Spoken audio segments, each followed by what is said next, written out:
한 16평 정도 되네요. 보니까 건물이 있다네요. 근데 임야에 불법 지목이 전에 현재 대지로 쓰고 있고 화장실로 쓰고 있고 건물이 있어. 농정 받기 힘들겠죠. 불법 훼손 농지죠. 그런 정도 요건이라서 사람들이 이렇게 겁을 먹고 또 보니까 맹지야. 이 물건이 430만 대 떨어진 걸 제가 달라 먹었습니다. 근데 여기 보니까 2종 일반 주거지역이에요. 지구 지역 구역이라 그랬죠. 항상 법은 밑으로 내려옵니다. 그러나 필지의 개발의 효과는 역으로 거꾸로 봐야 됩니다. 그러니까 요거는 제일 먼저 뭐 문화재법 물어보고 하천법에 일단 물어봐야 돼. 요게 먼저 제재가 벗어나면 그 다음에 가축 사육 제한, 분묘 사육 요 제한은 뭐냐면 이건 주거 형태로 가겠다는 얘기입니다. 그 다음에 2종까지 지어주겠다. 그러면 지목이 전인 땅의 2종형은 도시의 전답 주상공원 전용된 걸로 보는 겁니다. 그래서 농정이 필요가 지금은 없습니다. 근데 이때까지는 농정 발급을 받아야 돼요. 반려사유로. 그래서 이때는 현장을 가서 이 땅 받았으니까 농정 반려사유, 도시지역의 주상공의 사유로 반려를 받아서 등기를 해야 됩니다. 요 대지, 2종, 지정지역 바뀌지만 이종상은 전이지만 2종 일반 주거지역으로 쓰고 있다. 요 사유로, 반려사유로 등기를 해왔습니다. 이걸 보면은 도시 아직 이런 전답 가설이 많이 있죠. 이런 지역에 굳이 농사를 지을지도 못할 지역이죠. 그래서 대부분 사람들이 그것 때문에 안 하니까 한 10%에서 20%가 더 떨어지죠. 우리는 그런 기회를 적극적으로 활용해야죠. 집이 참 지랄스러운 게 이 집의 뒷땅이어야 되는데 이 집이 뒷땅이 아니고 요 집의 뒷땅이에요. 이 집이 아니고요. 요 집입니다. 요 골목 안에.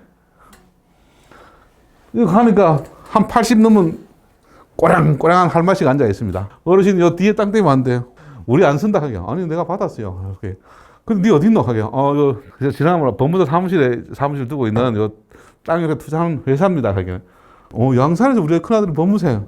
근데 우리 둘째 아들이 큰아들보다 좀 더 높아 하는 거예요. 부산 법원에 가면은 등기소에 제일 높아 하는 거예요. 알겠습니다 하고 명함을 주고 적당히 대사해야 되겠네요.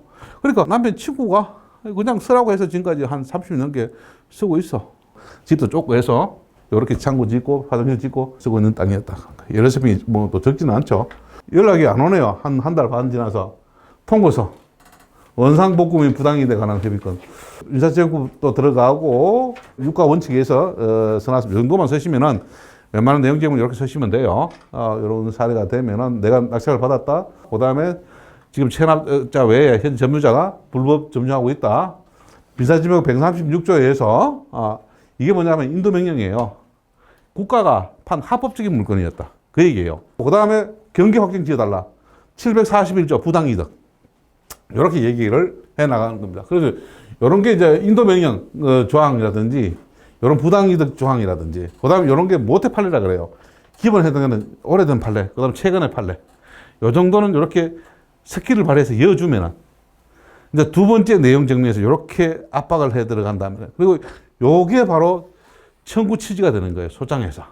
그러니까 우리가 소송을 내면은 갑 1호증은 항상 등기부 등본이고 갑 2호증은 내용 증명을 첨부해야 되는 거예요. 왜? 그 판사에게 나는 이런 조항을 상대방에게 협상을 하려고 노력했고 내 권리가 요의 법적의 근원에서 내 권리를 주장하고 있다. 그게 판사님 여기에 대해서만 판결해 주세요. 하는 얘기예요. 판사가 판단할 수 있는 근거를 줘야만이 판단을 하는 거예요. 판사를 편하게 준 사람이 이기는다. 그러니까 우리가 소송 공부를 해야 되는 거예요. 땅을 주장하니까 통고서가 왔네요. 큰아들 분입니다. 법무사답게 날카롭게 답변서가 왔네요. 근데 이분이 결론적으로 소송을 안 해본 분들이 크게 스스로 자인합니다. 여기 보시면은 8평 정도를, 16평 중에 8평 정도를 변수와 헛간으로 쓰고 있다. 이렇게 주장하면 판사는 오케이 하겠죠. 너 쓰고 있는 건 부당이득 줘. 그 다음에 237조, 이게 경계 확정 조항입니다.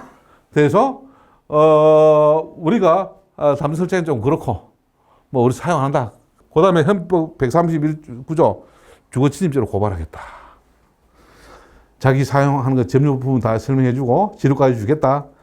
그러면 무조건 승소하게 돼 있죠. 판사 입장에는. 그 다음 금액만 하면 되는 거야. 그 다음에 16평 마당까지 쓰는 부분까지 점유 인정을 받을 수 있겠죠. 그래서 또 연락이 안 옵니다. 결국은 또 소장을 내었습니다. 요 문구가 앞에 청구지를 준해서 소장을 이렇게 씁니다. 이렇게 하고 나니까 이제 연락 옵니다. 그만해 소장까지 냈습니까? 협의하시죠. 그래서 이거 그때 1,400인가 팔기로 했습니다. 홀 하고. 그래서 팔았습니다. 말로는. 팔고 나니까 전화가 우리 법무사한테 오네요. 부산 등기소 소장님한테 연락이 왔는데 그냥 창녕집 때문에 그러니까 좀 안부인사 좀 전한다고 그렇게 왔는데 그게 무슨 얘기야? 원래 이제 법무사들은 등기 업무가 그 등기소장이 완전히 그 꼼짝 못해요. 저한테 전화가 옵니다. 그저 법무사 전화를 하셨는데 생활비 좀 노선에 있으니까 좀 줄여달랍니다. 많이 줄여달랍니다. 한 950에 또 적시 빼주죠. 근데 자, 이때 이제 내가 느낀 게 처음에 명지라서 시급을 했겠죠. 두 번째 도시지역의 전으로서 농정 때문에 고민을 했겠죠. 왜? 불법 건축물이 있으니까. 세 번째가 사람을 만나니까 법조 집안이야. 설마가 아니라 사실이 맞다는 얘기입니다. 거기 스스로 위압감, 난제가 있는데도 쉽게 풀려. 그때부터 이제 맹지에 또 봉지를 보죠. 그러니까 맹지를 한 20개 정도를 팔아 다 재미있게 시커지고 팔아치는 거예요. 한번 저질러 봐라.